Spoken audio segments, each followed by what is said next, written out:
Hello dears, আজকে সকাল সকাল এত বাতাস, মনে হচ্ছে আল্লাহ তাআলা জান্নাতের দরজা খুলে দিছে।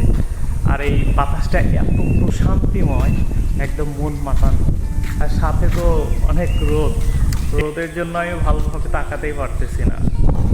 রোদের কিন্তু অনেক উপকার। আপনি যদি প্রতিদিন আপনার দেহের সংস্পর্শে অন্তত 20 মিনিট রোদ লাগান, তাহলে কিন্তু শরীরের মধ্যে ভিটামিন ডি তৈরি হয়, যেটা আসলে অনেক উপকার।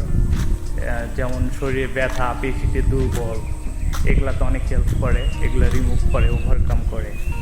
আর বর্তমান সময়ে আমরা দেখতে পাই যে আমাদের মাথার অনেকে চুল উঠে যায়, ইয়াং ইয়াং ছেলে মেয়ে সবারই দেখা যায় চুলের সমস্যা। এই ভিটামিন টি এর অভাবেও কিন্তু এই চুল পড়ে। সো আমাদের একটু কেয়ারফুল থাকতে হবে, আর এটা তো ফ্রি। সো আমরা চাইলে এটা থেকে বাঁচতে পারি। আমরা চেষ্টা করবো প্রতিদিন সকালে অন্তত 20 মিনিট রোদের সংস্পর্শে থাকতে, ঠিক আছে? আর দেখেন এনভায়রনমেন্টটা কত সুন্দর, অনেক সুন্দর। এই সিজনটা আসলে অনেক ভালো লাগে। এটা আমার বাড়ির